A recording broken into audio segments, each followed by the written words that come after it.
so much fun, but there is only one logical place to end that track, and apparently it's about 2.5 minutes in. Hi guys, how you doing? Nick Jennison with Guitar Interactive GI+. It's Monday. We're doing the thing that we do on Mondays, which is hang out and talk about the guitar. Today we are continuing our voyage onto the seas of shred. Today we're going to be discussing the power of octaves in your playing and how you can use them not just as a musical device to make your runs sound, and this is going to sound like it's a bad thing, but it's not, sound more predictable. It's a good thing, trust me, we'll talk about how this can be a good thing, but also to help you navigate the fretboard in an easier and I guess more musical kind of fashion than perhaps the more scalar approach that is often talked about when it comes to this sort of thing. But as per usual, a couple of ways you can help us keep the lights on. If you're enjoying what we're doing here, you can do the following. You can give us a thumbs up, you can like this video on whatever platform you have to be watching on, if it's YouTube, if it's Facebook, wherever that may be, drop us a thumbs up. It helps no end and it costs nothing. It's literally one click of your finger, and we're going to be doing lots of intensive movements of those fingers today, so why not warm those fingers up by clicking on the like button. Also, you can click on the subscribe button if you're on the YouTube, because the YouTube, man, you can tell I'm nearly 40, on the YouTube, it lets us know, it lets us let you know when we're about to go live. So it does help us an awful lot. Also, you can consider going to this URL down here. This is guitarinteractivemagazine.com/GI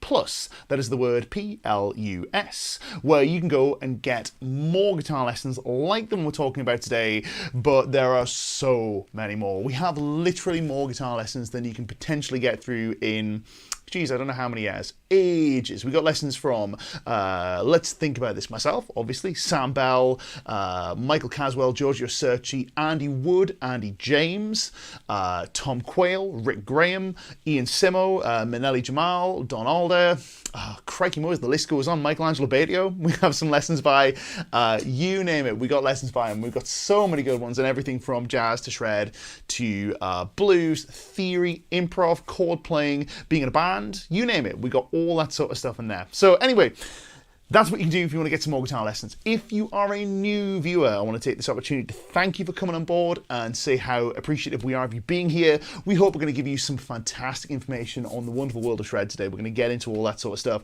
If you're one of our returning community of streamers, it is lovely to have you on board. It would just be me screaming into a camera for an hour if you guys weren't here, and that'd be very, very boring for, I was going to say for both of us, but if you weren't here, you wouldn't be watching, so you wouldn't know. But it would be kind of soul-destroying for me, so it's lovely that you guys are here week on week. Always love to see all of our usual candidates. We're going to turn our attention to the comments, and we're going to quickly say hello to everybody. Before we do, just want to say, after we've done this little dive into the comments, I got someone to introduce you to. So we're also going to take this stream as an opportunity to introduce you to our latest contributor in the wonderful land of Guitar Interactive Magazine. He's warming up off stage as we speak. We'll get to that in just a second. He's giving us a wave. I'll tell you more about that in a minute. So first of all, PJ. First in the house, PJ. It's great to see you. He says, hi Nick and all. In pushing my speed picking, I found myself anticipating the beat in order to get to the one beat with the correct number of notes, missing the odd note in between. It's a very good question, my man. First through the door as well at 6:06, not long after we made the stream. So PJ is anticipating the stream and anticipating the beat. We're going to hold that for our Q&A session, which may end up being extra long today. We'll see how we get on. But there's a very good question. Stick to the end because I'll be addressing that one. It's a good question. I've started up. We're keeping that one. Timothy Appling says, good afternoon, Nick, and fellow shredders and future shredders. Timothy, it's great to see you. Good to have you on board. Who else do we have in the house? Marcin is here. Marcin, it's lovely to see you. He's got his oh, right. We're doing this now before we go any further. I promised you guys I would show you my old Ibanez RG, right? So I'm going to get this out real quick. It's literally sitting off camera. I would love to plug it in if I could, but it doesn't work. So I need to get the electronics sorted out, but check this out, right? This is my my old RG 550, right? Have a look at that fretboard and the back of the neck, right? All I'm going to say is this guitar, when I bought it, was immaculate, right? It was in immaculate condition. This is what 10 years of practice does to a guitar like this. I love this guitar, right? This guitar is my heart and soul. I got it when I was, how old was I? 17 maybe, and it was just my number one for absolutely ages. I'm gonna get it fixed up. I'm gonna get it brought back to life at some point, so we'll get there. So that is my beat up RG. I just friggin' love that guitar, right? We'll bring it on the stream one day. It would be ideal for the speed thing, to be honest, but like I say, it doesn't live just yet. But we'll be playing the Maybach, which is chef's kiss, but we already knew that. So anyway, a couple of other great questions coming in. I'm just going to quickly say hello to some of our commenters real quick. Daryl Queen is in the house. Daryl, it's good to see you. Hello Nick, and hello everyone in the chat. Hope you're all starting your week a little closer to your goal BPM. I echo that sentiment, man. That's a nice thing to say, and I'm sure you guys are. We're seeing lots of comments about how everybody's getting faster and faster week on week. We love to see it. Sacred Godslayer is in the house with some very good suggestions about subdivisions. We'll address those as we go on. Sacred Godslayer, it's good to see you, our Italian Shred correspondent. Who else do we have? Response Audio is here. Love to see you. Not under the Eric Gales pseudonym this week. Honestly, nearly wet myself when I saw that. I was like, that's not Eric Gale, not like the Eric Gales, is it? Surely. But no, an Eric Gale, no less. But even still, really glad to have you here. Who else do we have? Foghornish is in the house. Good to have you. I will try, busy type, will try and tune him when I can. Remember, you can catch it on the replay, so fear not, you'll be able to catch this bit later on. Mark Crandall's in the house. Hope everyone's doing really well. Regrettably missed last week's live session. Glad to be back. Well, we're glad to have you, man. Who else do we have? Keith MOF is in the house with a lovely comment saying, finally progressing with increasing speed. Learn not to lift my fingers so high off the fretboard. Still a long way to go. Now, this is really interesting because this touches on the idea of self-organization with your technique. Now, this is something that you'll discover as we go on. Now, a lot of people will really harp on some of these technical points and be like, you must never do this and always do this. We see in both high-level guitar players and in elite athletics that technique self-organizes over time, and you make these little discoveries as you go and go, oh, why didn't I know that before? Because they stick when you discover them yourself, which is what we like. Kim is in the house. Kim, good to see you. Cranker Tom's tuning in from Germany. Phil Jones says, this has been great. I never worked on speed much until this series, making some modest progress over the last few weeks. That's good to know, man, because modest progress over weeks becomes huge progress over years. So we love to see that. Helmet Strap says, don't think I'll ever be able to shred. These lessons have improved my speed, though. Still having major problems moving quickly and fluidly across the strings. Don't worry, it's early days. We're only 4 weeks into your shred journey, and if that's all it took, man, you know, we'd all be shredding pretty much, you know, by the time we're wearing long pants. Is that an English thing? I don't know. Anyway, we got some more great comments. I'm going to get through them all as we go, but with some lovely, lovely comments as well. That guitar looks amazing with the white and black guard. Makes me think of Jake Lee. That's why I got it. I love it. Love it. Love it. Your RG looks great. Bring it back after you get it back in top condition. I 100% will. The only thing about it is I want to get it back working and get it back playing great, but I don't want to change a thing about the looks. I want to keep it feeling and looking like really, really, really just it. Back in the neck is crazy, says Sacred Godslayer. It sure is. So anyway, we'll touch on your comments as we go forward because I'd love to hear from you guys. If you have questions at any point, don't forget to drop them in the comments.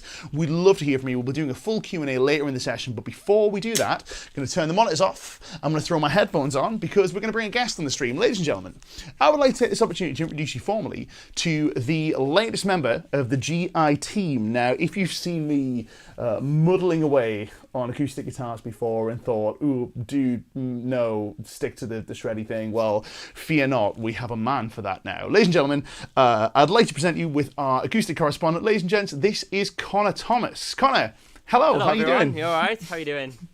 So, guys, Connor is going to be coming on board as part of the extended GI family. He's going to be handling a load of our acoustic content and is just a ferocious player with a prodigious backstory that I'll let Connor get into.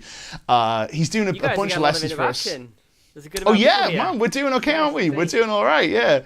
We're doing fine. So listen, Connor, what I'm going to do, man, I'm going to let you take a second and introduce yourself to the guys in the stream, maybe play us some stuff, tell us a bit about your history, and I'll just let you do that, and then I'll come back when you're done, so let me know. Yeah, ladies and gentlemen, Connor Thomas. Thanks a lot. Hello, everyone. How's everyone doing? It's good to see everyone hopping in this stream. I'm Connor. I'm a guitar player from here in the northeast of England, similar to Nick. As you can tell, I play acoustic. You guys are doing a shred course right now, which I cannot shred. So if that's what you've come here from, you're not going to get it from me. I am a fingerstyle player. I started playing when I was around about 10 years old.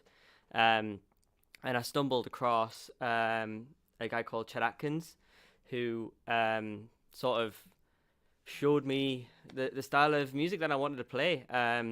Through that, I discovered a guy called Tommy Emmanuel, who's, again, a fantastic player. And yeah, it's all I've done ever since.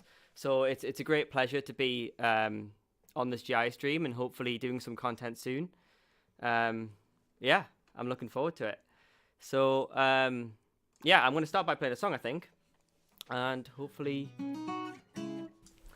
you guys can hear everything. I'm bringing myself back in because we're getting... No, we're good. That was me saying... I didn't think we were getting sound, but the sound is good. Just checking. Guys, let me know in the comments. The sound if is you can good, hear okay. comment. Okay, the sound is good. I think the sound is good. I had a little panic there, but I think we can all hear you okay, so I'm going to butt out. Okay. Yeah, this is my first time doing a live stream like this, so if the sound is not good, you need to tell me and I'll get it fixed. But yeah, we'll start by playing something nice and gentle, to be honest. And then we can pick it up into something a bit more crazy if I get the time to do too. This is a song, a lovely song that, again, very acousticy and very soft, but this is a cover of Somewhere Over the Rainbow.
Thanks, everyone. Woo! saw the Round of comment applause about from my corner. Thanks a lot.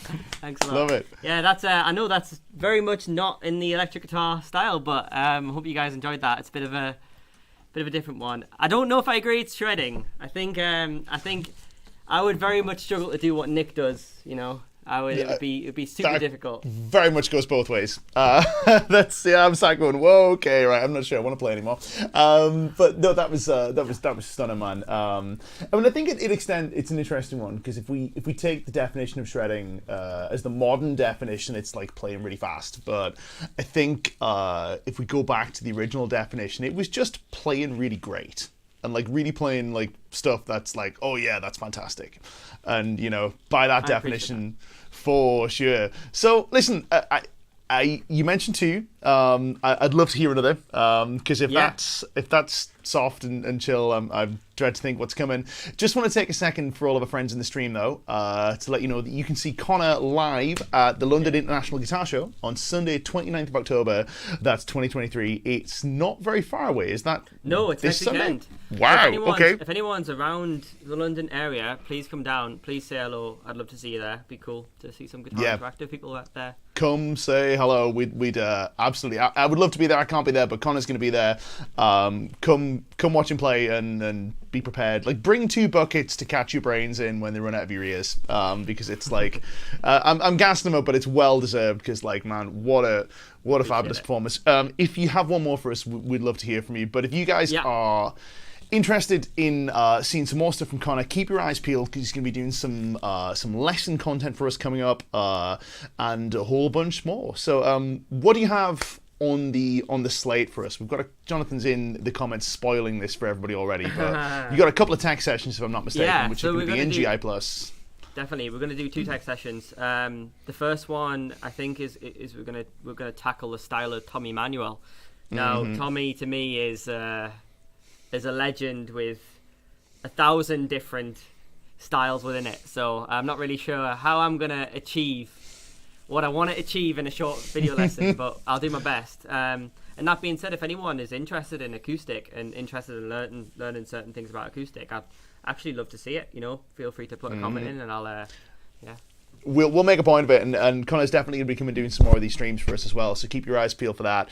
But yeah, just want to take a quick second and introduce Connor. Really proud to have him on the team. It's something I've been trying to engineer for a long time for a variety of reasons. It's taken until now, but you know, good things come to those who wait. So if you've got another piece for us, man, go for it. What are you going to play for us?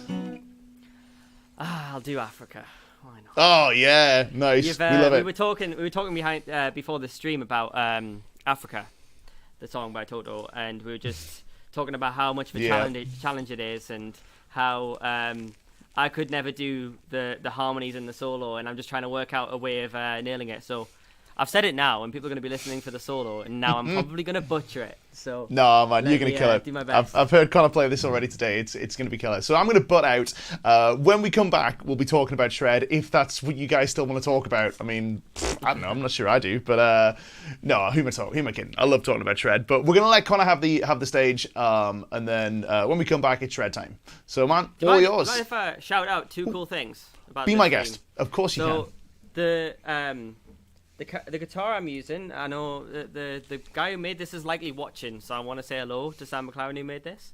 And then, Andy McKee arrangement, I've just seen that comment, Tommy Manuel-esque, very nice, thank you. And then all of my effects are coming from this cool little box called a Tonewood amp, which is on, if I go to that camera, you can see the Tonewood amp there. That's handling all the reverb, and I know those guys are probably watching as well, so I like to give them a shout out. But nice. Yeah, let's. Well, guys, if you are watching, let me like second that and say, you know, I've played this guitar, it's fantastic. And Connor's been blowing my mind with the Tonewood amp for years. Like it's outrageously good. And the only one of its kind, as far as I'm aware. Yep. So, yeah, something really unique. Hopefully, we'll get you in to take a look at some of that stuff for the magazine as review content. But that's something we can arrange. But for the time being, let's play some more. Okay.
That deserves a round of applause. Man, ladies and gentlemen, again, speechless. Ladies and gentlemen, Connor Thomas, our latest contributor. Proud as punch to have Connor on the team and on the stream. You're going to be hearing a lot more from Connor as the weeks and months go on. So just want to take this opportunity to introduce Connor to you guys. We have a question really in the stream. Connor, what's your Instagram ID? Says Marcin. Connor Thomas Music. So that's Connor Thomas Music. CONNORTHOMAS Music. There you go. Right, guys, go give Connor a follow on Instagram. We'll be hearing, like I say, a ton more from him over the next few months. Expect a few tech sessions at the very least. More stuff beyond that for sure. Some streams I'm super excited. I'm coughing as well. Nice. No, it's great to have you on board, man. Appreciate you being here. So yeah, ladies and gentlemen, Connor Thomas. Thanks so much for in the meantime, let's get back to the shred. I am kind of somewhat reluctant to return to the shred because, I mean, hey, that was so beautiful. I mean, do we still want to do this? Are you sure? Are you sure? We want to go back to the dark side? Because we're gonna. So anyway, listen, right. This week, we are continuing our endeavors into the wonderful world of all sort of shreddy stuff. And today we're discussing the octaves thing. Now, octaves are interesting because they allow us a way of navigating the fretboard in a much more easily visualizable kind of way, but also in a way that's quite musical and sounds a little bit more like the way other instruments tend to do this stuff. We need an applause on file, says Jonathan Graham. I agree. We haven't applaud. I got my Gigcaster over here, but I haven't got the applause button rigged up. I think I have the air horn button rigged up, and that's not appropriate for this occasion. But lots of love for Connor in the comments, understandably so. We're stoked to have him on the team, and we'll have some more streams coming your way from Connor as well in the future because his setup is looking and sounding fantastic. So anyway, let's get into the meat of today's lesson. What do we mean by octaves? Well, first of all, let's talk about where we might find octaves and how we might find them on our guitar. So, very quickly, if we go back to the the now apocryphal A Dorian phrase that we've been playing for so many weeks as our demonstration phrase, just going back to this real quick, we had, with our left hand, in case you're new, we had the following. We had 3, 5, and 7 on I can take these headphones off now. We had 3, 5, and 7 on our E string. We have the same thing on our A string, 3, 5, 7 once again. And then on the next couple of strings, we changed shapes and we changed which notes we're playing with each individual finger. So on the next two strings, we went to 4, 5, and 7. Same again on the G string. So we have 3, 5, 7. 4, 5, 7, 4, 5, 7. Now, we discussed in previous weeks how we might sequence this stuff and start to find interesting ways to move through these two phrases. Let's just go over that very quickly. So a couple of ways we could do this. We could categorize each one of these as, say, for example, like 6-note sequences. Now, we could call this sequence here 3 notes on each string, or 6 notes up. That's a way of kind of thinking about that particular scale sequence. We're taking our 3-note string scale and we're playing 6 notes through it. Now we could play 6 notes up starting on each string, and that works really well. So we could play 6 notes up here, 6 notes up here starting on the A string, 6 notes up here starting on the D string. But crucially, if we play the 6 notes up on our E string, then we play it again on our D string, we're getting different notes within each one of these little sequences. So once again, let's take a look at the actual notes we're playing here. We have G, A, B, C, D, E. First note is G. By the time we get here, we have different notes within a sequence. We have F sharp, G, A, B, C, D, compared to this. Now, that can be a good or a bad thing depending upon the musical effect we're trying to achieve, but it can also be something that we can manipulate when it comes to spreading our lines in octaves, let's say. So, let's take a look at how we might take this line, which is our first 6 notes up sequence, and let's take a look at how we might play it in the next octave. Now what we could do, if we're feeling fancy, is we could start on the next G note within our scale shape, and we could play here and play G, A, B, C, D, E, like this. That's a fine way to do it from a musical perspective, but from a technical perspective, that's going to somewhat limit our ability to cook with this, let him cook with this, this particular shape. So what we might do is we might start identifying some octaves on our guitar and see if we can hang the same scale shape or the same fingering shape in each of these octaves. To that end, let's identify the first couple of notes we've got. Let's turn the reverb and delay off because that's a little annoying. Oh, it's back on. Let's turn it off. Oh, it's one or t'other. Let's get rid of it and let's do. I've got a medal of foot switches down here. A whole muddle of foot switches. That's much better. So let's say, for example, we have this G note here. We could find its octave here. Now, how do we know that's where its octave is? Well, if you've ever played octaves on the guitar, you've ever played any punk music, or you've ever played any sliding octaves, you'll be familiar with this shape that is essentially 2 strings in this direction and 2 frets in this direction. That is our 1 octave shape. There's G, there's another G. Now, it stands to reason that if we play something starting on this G, and then we play exactly the same thing starting on this G, we should get the same result, only 1 octave higher. So let's explore. What do we get? We get this. And here. Now this is interesting and it's useful, but we can go a step further with this, right? So we have a G here. We have a G here.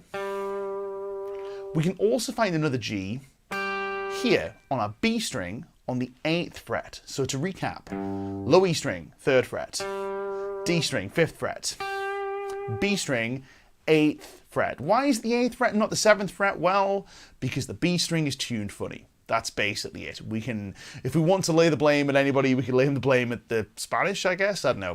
We probably shouldn't do that, but they invented this particular tuning that we use. It's called Spanish tuning, and it allows us to play AC/DC songs. So let's not throw the baby out with the bathwater there. So once again, G here, a G here, a G here. We could, in theory, play this first little part of our scale shape on this G. We could play it on this G. We could play it again on this G.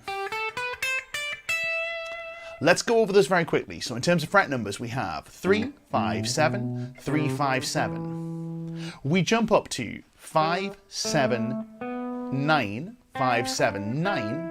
We jump up to 10, 12, sorry, 8, 10, 12, 8, 10, 12. Let's listen to those in context along with our backing track. Now the backing track we're playing in this particular instance is a backing track in the key of E minor. So these notes are going to function slightly differently to what they did in our Dorian example, but don't worry about that. All will be explained in the fullness of time with that. So once again, let's take a quick listen to this in context.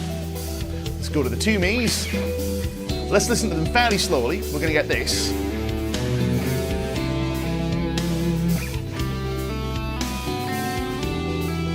And then up here.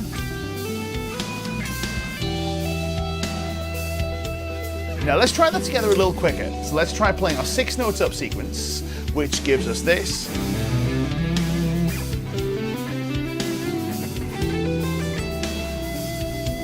And once again, let's go.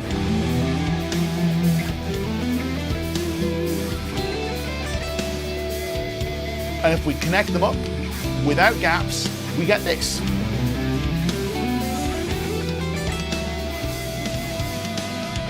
Let's try that together. So I'm going to play that. I'm going to give you a chance to play something in the interim, in the little gap. Once again, 6 notes up on each one of these sequences. You take a turn. Now it may feel a little awkward doing these jumps to begin with, so I want to know in the comments if you're able to do these jumps effectively, if they're working for you, or if you're finding the jumps to be a challenge. Let me know in the comments. I'll go again. I'll go again over the gap, because there's a big little space here. So I'm going to play that, and then I'm going to give you a space. Your turn. Let me know if you can make that work. If you can make that work for you, then we're on to an absolute winner here, right? Because this is going to hopefully open up some possibilities in our playing, because we can really start to motor with this stuff. But what's interesting about this is there is a distinct musical sound to this style of stacking our octaves, if that makes sense. Taking a musical idea and playing it in 3 octaves.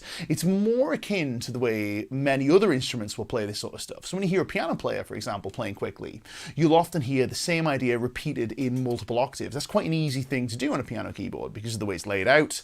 For some reason on the electric guitar, we tend to shy away from it because it requires a little bit of position shifting discipline, but shouldn't cause us too much issue if we start to incorporate some other small elements to this. Now that is one way of playing this stuff, but of course we know there are many other sequences that we can use to make this stuff work. Let's go to the 2 hands cam with the Star Wars wipe, no less. Love a bit of this. So going back to our backing track, for example, we talked about this idea of playing the 6 notes up sequence. We don't have to play that. We could play low, middle, high on each string. Anybody who's new to this, you might consider this to be the low note, the middle note, and the high note on each string. And then the same thing again, low, middle, high. So we might get this. And then on the next string, same thing. In the next octave, final octave. Now that is a very effective way to get some musical sounding scalar playing on the go if you just want a little burst of this stuff. So in context, it might sound something like this at a moderate tempo.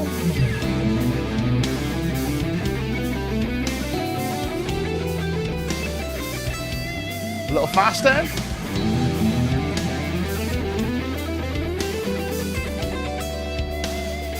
Quite fast, where we go.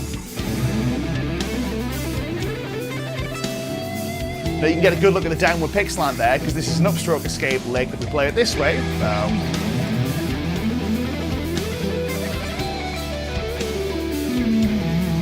It of course also works in reverse, so if we took the same idea and played it as 3 notes down, 3 notes down, 3 notes down, 3 notes down, or high, middle, low, high, middle, low, high, middle, low, high, middle, low, we can play the same thing in 3 octaves, reverse order, which would give us something a little closer to this.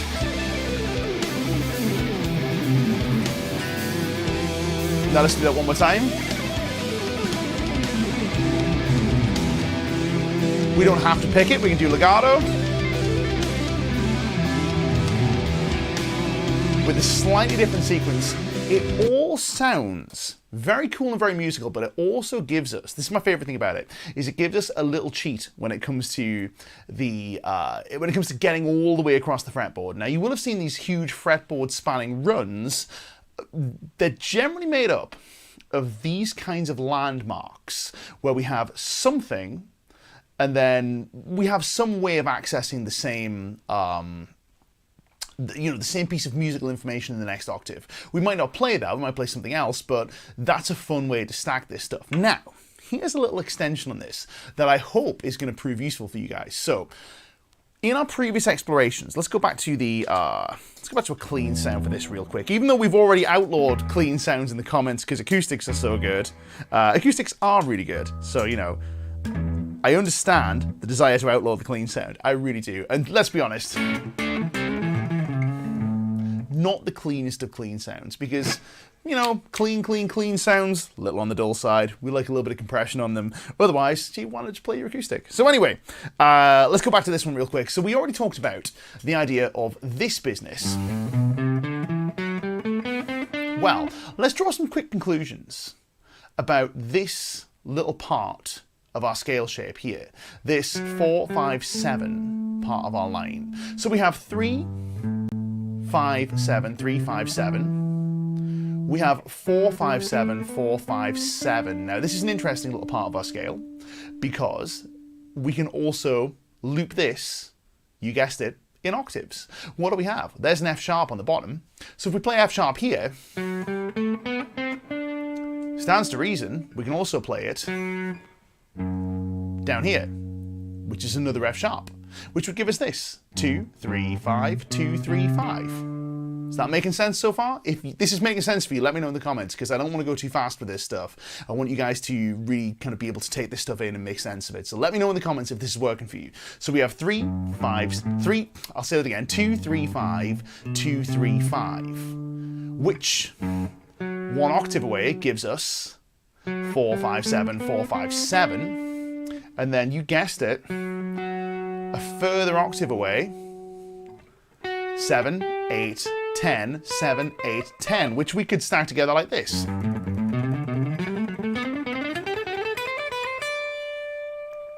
Much like our previous example.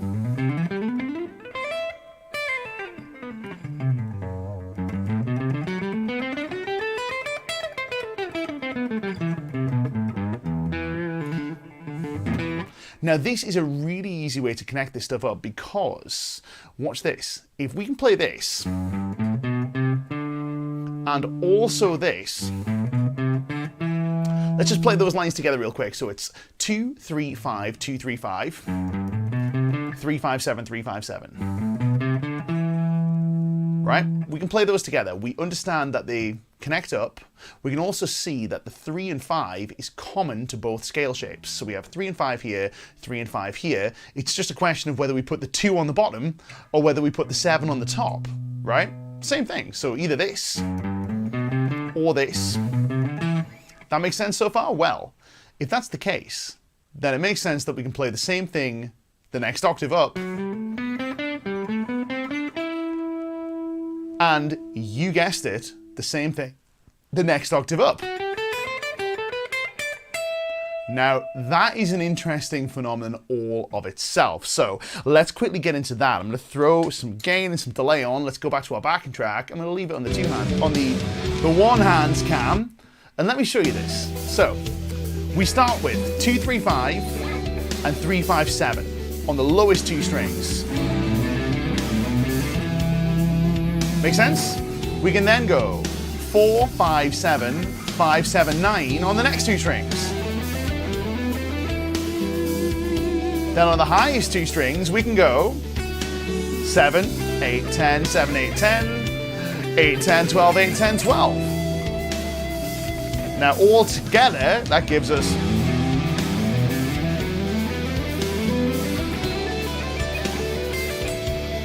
in reverse.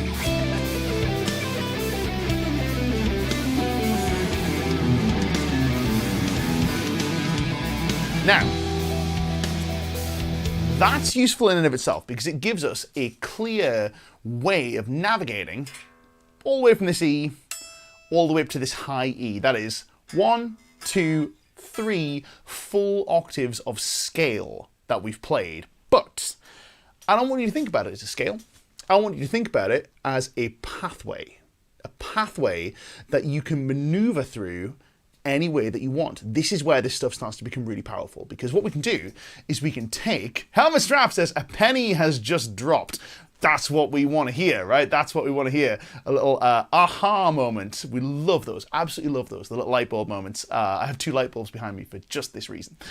So anyway, not like subliminally trying to do the light bulb thing or anything, but anyway, so we have those. With this pathway business, what we can start to do is we can start to explore routes through this scale shape like this.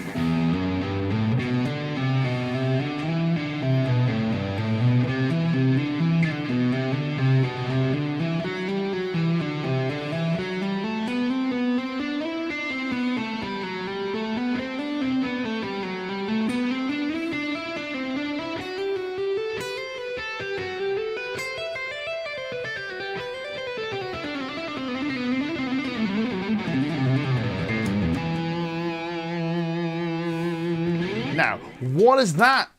How do we get from scale shape to that? Well, here's how we get from scale shape to that. We need the following. We need a clear understanding of where we find these notes. Tick, got that. We need a number of sequences under our fingers, a vocabulary of combinations of fingers that are readily available to us. Now, these are things that you will have been developing in your practice over this little Dorian shape down here, this guy here. So you would have developed things like this guy, which is the Malmsteen 6.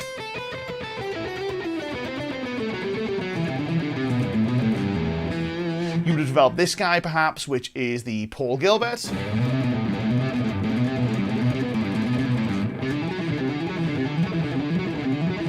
You would have developed some compound of the two, which might be Paul Gilbert and then 6 notes up.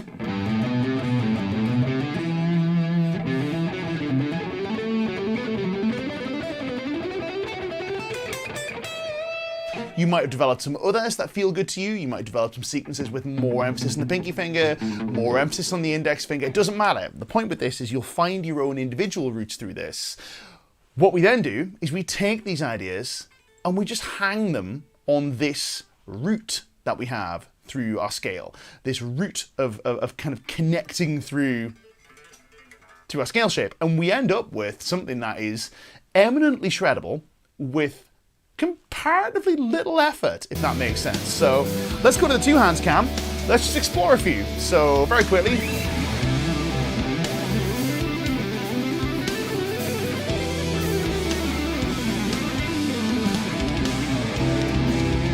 That's pretty quick busting through that. Let's maybe spend a bit longer in each position.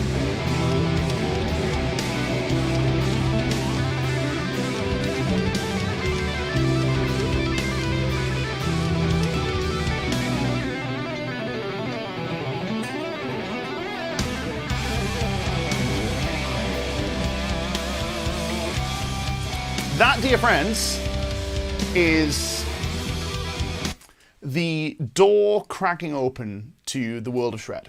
This is how this stuff works. We have pathways through the scale that and the reason I couldn't do this on lesson 1 is we had to set some ground stuff first. We had to develop a technique, we had to develop vocabulary, we had to develop a way of thinking about this, but we just cracked the door open on how. Yeah, Phil Jones says, good grief, so that's what they do. That's what they do, right? Genuinely, guitar is full of these moments where you go, oh my God, is that all it is? And you go, yeah, that's all it is. But it only feels that way once you know it. So an example of this, right? I had 2 moments that are like this in my history. 2 that just stuck with me. One was when I first got a Mac. And I remember, like coming from being a Windows user, when I first got a Mac, I remember screaming at the Mac for over an hour because I couldn't find a command to rename a file. And I'm like, where is the rename file command? And like I had to ring my friend John, who's a Mac user, and be like, John, how do you rename a file on a Mac? And he goes, you highlight the file and press enter. And I went, oh, that's all it is. It's only that's all it is when it coalesces and makes sense. Another example of this is when I was studying music theory at college. And this is a moment that sticks with me, is we got given the syllabus ahead of time. It was harmony, jazz harmony, all this sort of thing. And one of the things that was on there, we had things like 2-5-1, back cycling and all that sort of good stuff. You name it, like secondary dominance and all the good sounding stuff. I'm trying not to swear. And there was one that was on there that was X chords. And I'm like, oh my God, I need to know what an X chord is. Like, what are X chords? They sound fantastic. Turns out an X chord is what you do to denote that a chord has been turned into a dominant chord when it isn't normally a dominant chord. So the second chord in Stay With Me by the Face is which is A. Would normally be B minor, they played as B7. That would be 2X. And I was like, that's what X chords are. Yeah. So I've had loads of moments like that where it's like the X chords moment. This is a bit like the X chords moment. So questions coming in. Cracker Tom is saying, so which sequence did you use? I used several and switched between them. But it doesn't actually matter which ones you use because the individual sequences are immaterial compared to the overall musical contour. I.e., are you going straight through it like a bolt of lightning? Are you spinning through it like a hurricane or any combination thereof? Do you kind of like creep back and forward through the scale or do you have clear direction through it? It's more about that rather than the actual single individual sequences. This is where it becomes more about the artistic intent, but also there will be some sequences that you feel great with and some sequences that just elude you for whatever reason. I would encourage you, certainly at this point in your development, don't worry about it. Find the ones that feel really good and play those. Because they're out there. We'll go over a whole bunch of sequences in the future, because there's loads of ways we can skin this sort of stuff. And we can take inspiration from great shred players. It's actually quite easy to do, but what we want to do first is we want to find a way of developing this stuff and developing a way to go through it. So I want to hit this one real quick. This is Sacred Gods Slayer. What about sequence consistency? Do you switch often during a run, or do you keep to one? It depends what I'm trying to do with the run. If I'm trying to make a clear musical statement and trying to play something that has a real sense of clear contour to it, then I'll stick to one. But if I'm trying to create something that's just a blur of notes and is like taking all sorts of weird, wonderful directions, I'll mix them up more often. Let me give you an example. So let's do one that is like, I guess, a little Paul Gilbert-esque. Let's go to this cam. This cam's good for this stuff. So a one with one sequence throughout might go something like this.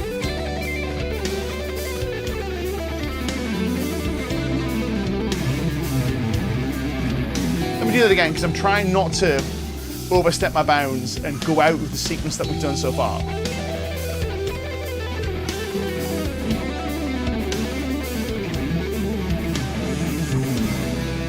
That might be an example of a single sequence all the way through, or something even simpler like this.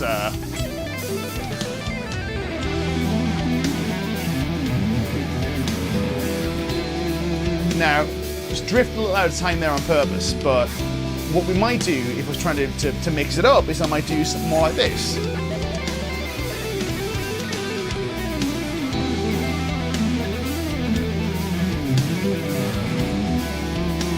Where we don't mix it too much, but we're mixing it up enough to make it kind of interesting, or we can go completely out there and just change them all the time. Now, what I find with this is there's a breaking point where you start to mix these up too much and it starts to become just like, we can't process it. A certain degree of predictability with this stuff is actually quite important for catching the listener's ear, especially on longer runs. We want something we can kind of hang our hat on. And I've noticed this primarily, funnily enough, when I've been doing it in front of live audiences. And when there is a degree of predictability about what I'm playing, audiences tend to respond better to it. They tend to go, yeah, more than when I'm doing really out there stuff. Unless it's an audience full of guitar players, but it's rarely the case.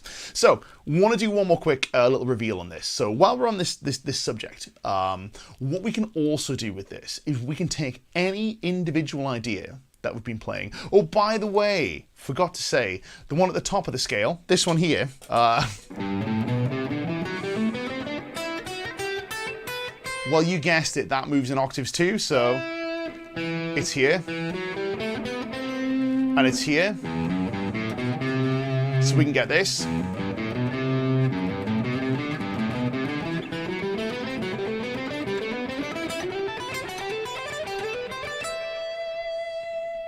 Yeah, that's fun. So what we can also start to do anyway, just going back to this real quick, is we can take any single idea, any single octave idea, let's say, and we can sequence that single idea across multiple octaves. This is where a lot of the tapping ideas that I'll do will come from. So for example, if I took this, I'm going to see if I can get them both in this cam, because I like the Star Wars wipe, it's fun. In fact, that's helping no one. Let's get out of that. Let's go to this one instead. That's a better shot for that. I just wanted to use the Star Wars wipe. So anyway, if we go here real quick, if we take this G here, and this G here, what I might do is I might take this idea of playing these three notes, and say, for example, this tapped note here. Now, this tapped note is a D, but we might think about it as just 3 frets up from the top of where we're at. So we get this shape. Now, I can then stack that here, here, and if I can find a place to play it on the highest string, I can play it there too, but we won't run with that just yet. But that gives me something that I can then sequence as a tapping idea in these octaves, which gives me this, for example.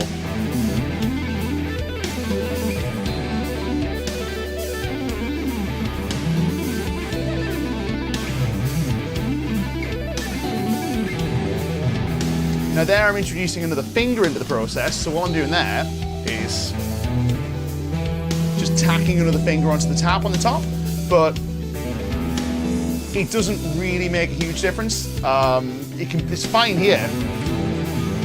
That extra note, it's fun, but not like super necessary. So any idea that lives in one octave, we can play in multiple octaves with the same technique, but we could also do something akin to the Guthrie Govan octave idea, which is where we play something like this.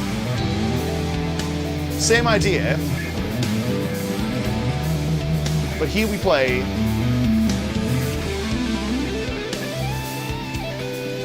so that's where a lot of those ideas come from.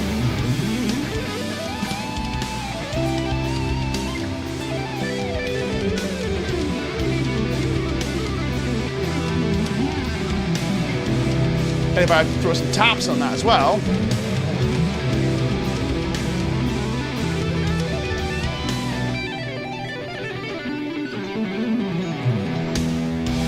we get some really cool lines, but it's basically the same thing. It's basically just this idea of taking ideas, stacking them in octaves. So anyway, listen, guys, I promised you a lesson. We're going to continue delivering the lesson. I promised you a Q&A session. We're at the hour mark. We're going to take some time for the Q&A session. I really wanted to do the Connor intro today because he's going to be playing at the guitar show in London. Go see him. He's such a good lad, right? A little story with Connor. Connor studied with me for a while, and he is the student that I've probably taught the least out of all of my students, because he arrived to do his degree. I was teaching. He arrived playing like that, and I'm like, "What do you want me to do with that? You've completed it. You're good. On you go. I can tell you what the stuff you're playing is called, and that's about it." That's kind of what we did. So go see Connor, just the best guy, fantastic guitar player, as you've seen. So we are going to run a bit over today, and we'll get the Q&A session done. We're going to take ourselves maybe 10 minutes just to go over some questions. If you have questions, drop them in the comments. We'd love to hear from you. I'm going to take a quick second to show you this. If you're wanting a little bit more info on not so much the technique side of this, if you're feeling like, oh, I've got this, but I don't know what to do with it, then we have a course for you. This is a course called Mastering Modes Part 1. You can extrapolate a load of information like this from this course. Check it out. It's going to be a minute of your time. When we come back, we're going to be answering your questions.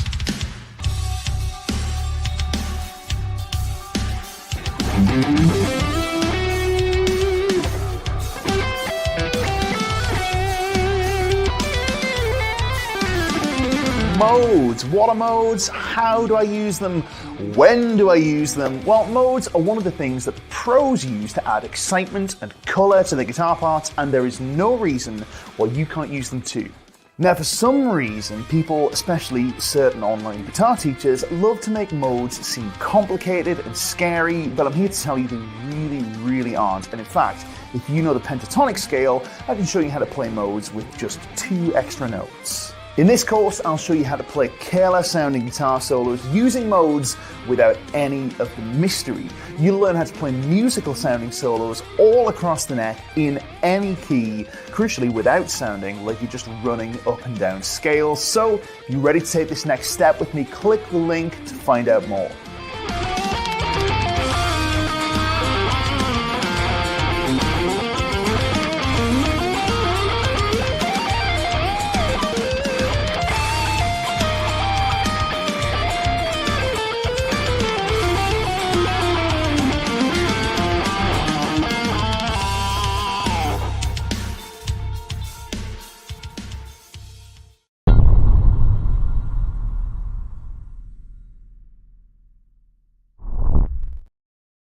So that is Mastering Modes Part 1. It's available as part of your GI Plus membership. You want more lessons? Oh, I've covered the URL. But never mind, go to the link in the description. That's the way to go find it. GuitarAttractiveMagazine.com/GI-plus. That's the word plus, P-L-U-S. So lovely comments coming in. Daryl Queen with a really, really sweet one saying, this was probably the most immediately impactful of the Shred Steam streams so far. I feel like this is just instantly applicable. Thanks, man. I appreciate that. Now, this is something that is instantly applicable if you have the groundwork to then be able to find your way through this stuff, right? But you will you'll make huge strides in your playing with just this idea alone, right? I think, but only because we put the work in already. So if we did this on week 1, you might have gone, yeah, cool, what am I going to do with that? So you may not have, because I know you're a fine player, but even still, it's something that bears going over in more detail before we get to this stuff. But this is a really exciting point in this kind of shred uncovering side of things. So really pleased to get into some new setup. We've got lots of lovely comments coming in. You guys are really sweet. I really appreciate that. So let's take a look at some of the questions that I promised we'd answer. So here we go. First of all, very quickly, one from a friend, Miguel. What is the backing track name? The backing track you can get on a GI Plus, and you can also get it on the Guitar Interactive YouTube channel. It is our modern prog ballad in E minor. So it's available on the YouTube channel. It's available on GI Plus, the site. Go get it. It's under our backing tracks playlist. So all the tracks we use in this lesson, on these lessons, they're all available for free. So here we go. Another question from this, right? Mark Crandall is saying, I've been working on speed with that A Dorian lick Nick showed us. I've been getting it faster, but I feel like I never get it that fast.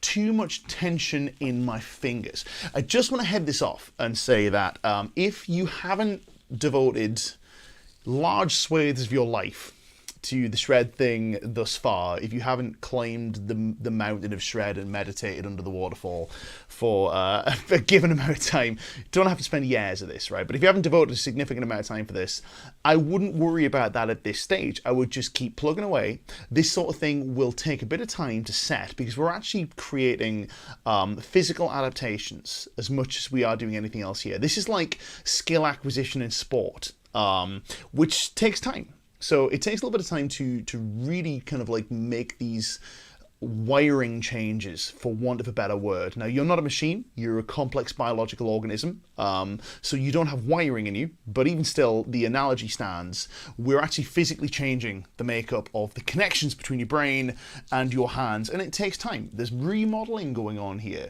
So it takes time. This stuff will... It sounds like a platitude. I want to give you an answer and go, do this, and make this one universal change to your technique and you'll be fantastic overnight. It's not really how it works, but the fact that you're making progress is a sign that we're working in the right direction. Now, this leads us to something we talked about in our goal setting lessons a little while ago, which was the idea of the progress versus outcome mindset, or the process versus outcome mindset. With this, it's about embracing a process, and it's about accepting, it's about reveling in those little wins where you go, I'm making progress here, it's a process, I'm following the process, and I'm getting results. I'm not at point B yet, but I'm working towards it. So I guess, that's probably all I can really say with that. It sounds like you're doing the right thing. In terms of tension in your fingers, that's usually the product of unfamiliarity. It's the body figuring out what to do. So, it sounds like maybe just some more practice time is the answer, but another great little solution with this. If you want to get a bit deeper in the weeds, there's a fantastic book that I think everybody should read who's interested in playing the guitar, called The Inner Game of Tennis by W. Timothy Galway. It won't make you a tennis pro. Now, you don't actually need the whole book. You actually just need the first 4 chapters, because after that it starts to actually become about tennis. But what it is, it's the psychology of sports performance. You don't need to be a sportsman to appreciate this, and I think it's a really valuable thing because it'll tell you a lot about where this tension comes from.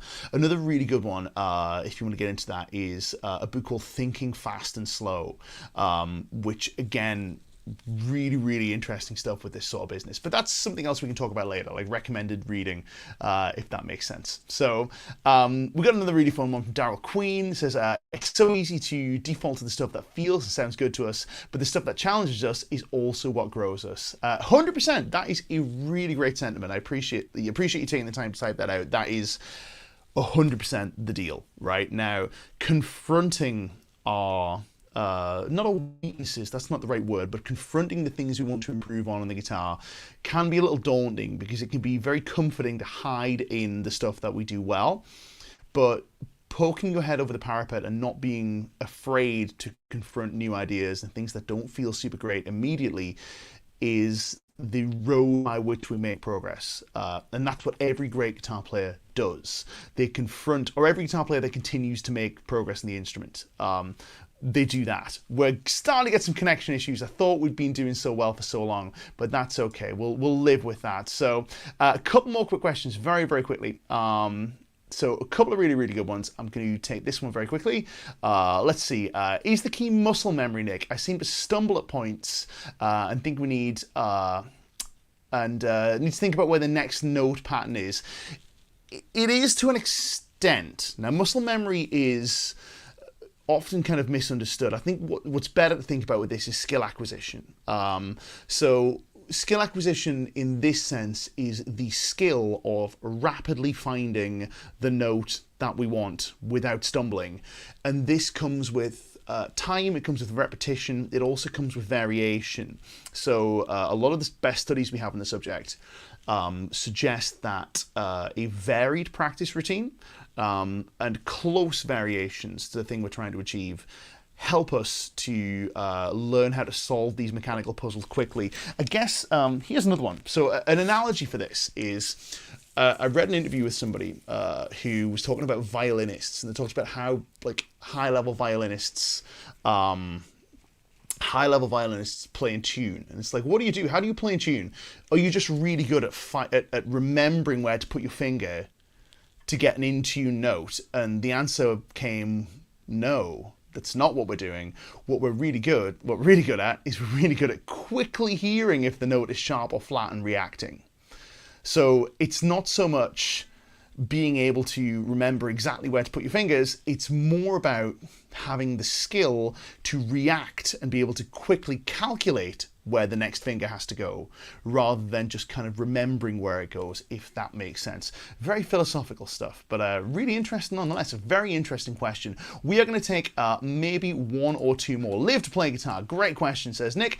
I struggle to know where I am in a measure and knowing to end a phrase. How do I work on this? Well, the first thing to work on with this is when you end a phrase, commit to it. So if you decide, I'm going to end a phrase, end it. Don't be afraid. Don't feel like, oh, that wasn't the right place, I'm going to keep going. Commit. Committing to ending phrases is important. Another thing is working on ending phrases sooner than you think. So you will be tempted to continue gilding the lily with this stuff, because it happens to all of us, where we go, if I just play a few more notes, this phrase will be cooler. It's usually cooler if you just finish it a little sooner. It's been my experience. When I've been produced, for example, it's often what gets thrown my way, and I always feel a little better for it. And I do this when I'm producing myself too. It's like, finish that sooner, finish it a bit quicker. However, a fun thing you can do with this is you can make exercises out of this by assigning a certain note, say for example the fifth, or a certain part in the bar, say for example beat 4, where you will always end your phrase. And you will work on, I will end my phrase on this note, on this beat, regardless of where I am. That becomes the exercise. And then you change which note, you change which part of the beat. That's a really fun way to do it, because then you set a parameter. You have a, no, I don't get to choose this. That's when it's ending. What this gets you good at is it gets you with the skill of ending at a predetermined point. And then it's just a question of, when you're improvising, just deciding that point on the fly. You go, oh, I think I'll end it here. There's a nice musical statement here that I can finish the phrase on. Gonna end that. So it's a more complicated thing than people think, but there's some of the ways that you can develop that stuff, I reckon. So a really great comment from Nick Harrison says, playing to our strengths is feeding our weaknesses. For sure, 100% is. I am going to caveat this, and I know that Nick will agree with me on this. I'm going to caveat this by saying that is very much the case when it's time to practice. When we're practicing, playing to our strengths is feeding our weaknesses. When you're performing, different story. When you're performing, always play to your strengths. Always, always, always play to your strengths. Because remember what brought you to the dance. And also people don't want to hear you working on your weaknesses in front of a live audience. At that point, we're performing, we're not practicing. So anyway, another quick question here from PJ. I promised we'd do this one, so I'm going to do this as well. I've been pushing my speed picking. I found myself anticipating the beat in order to get to the one beat with the correct number of notes, missing the odd note in between. I think I'm familiar with this. I think that might be just a question. There was probably a pace at which you're able to play this consistently. Now, what I would say is I'd probably say it's worth spending a bit of time in your practice doing what you're doing, where you push really hard, and you maybe make a few mistakes like that, but also then spending time backing the tempo away a little bit to a point where you can play this stuff consistently and with good time, and working up from there. So you almost have two of these things in mind. I'll use the example of a fella I'm doing a little bit of coaching with at the minute, who's he's a strong deadlifter, but he has a tendency to lose position. So what we're working on doing is we're working with 2 deadlift slots in a week. One is a competition style deadlift, which is just pull the way you'll pull in competition. The other is a completely flat back deadlift, where it's the load we'll work to is the load that you can maintain a completely flat position with. Not because it's safer, it's not. It's about the same in terms of injury risk, but for him it's going to be more efficient in the long run. So we have these 2 things we're working with. We're allowing him just to develop raw strength in a particular position, whatever that position happens to be, but we're also then limiting the load and going, we're also going to work here where we can do this movement with the qualities that we want, and we'll work up from there, and eventually that will match and eventually overtake the competition lift. But we're not abandoning that. We're still working on that top end strength, even if it's slightly compromised. It's just that we expect this will catch up over time. And that's what I would expect you to do with your practice. Guys, we have so many great questions coming in. I would love to answer them all, but we gotta go. We've run way over time, but we did have a guest. So guys, this has been one of my favorite streams we've done so far. If you'd like to see us bring more guests on in the future, let me know in the comments. We'd love to hear from you. Don't forget to share this with your guitar playing friends, show them how fabulous Connor Thomas is, and reveal the secrets of playing in octaves to them, I guess, if that makes sense. It sounds like such a silly thing to say, but it really is transformative, I think, in terms of the way we think about the guitar. Guys, I'm going to play a whole bunch of notes on the way out. You'll be able to spot what I'm doing now because we've revealed the secrets. My name is Nick Jennison for Guitar Interactive, GI+. It's been a ton of fun. We'll see you guys next week. Take care of yourselves. Enjoy the rest of your week. Happy practicing. We got more shred next week. Let's get to it.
My name's Nick Jennison, and it's a pleasure to introduce to you GI Plus, the brand new lesson platform brought to you by Guitar Interactive.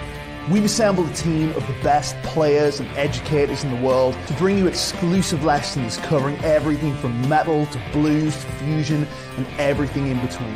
Want to level up your shred chops? Check out How to Play Fast by Andy James. Or how about sweep picking with Rick Graham? Or maybe country's more your bag? Well, how about a full-length exclusive country guitar course from Andy Wood?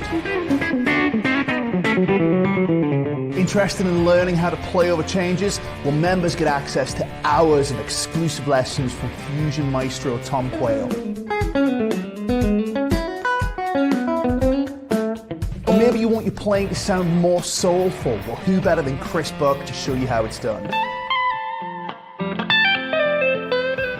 Or perhaps you want to learn the secrets of the masters. Well, members get access to over 60 feature-length tech sessions where our tutors painstakingly decode the styles of players like David Gilmour, Eddie Van Halen,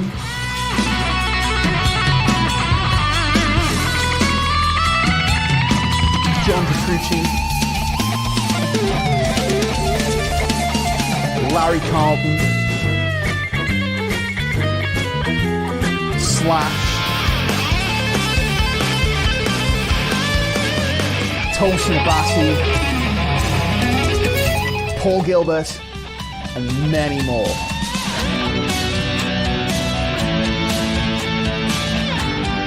You get all this along with exclusive live webinars, free backing tracks, competitions, and so much more. So what are you waiting for? Sign up for GI Plus today.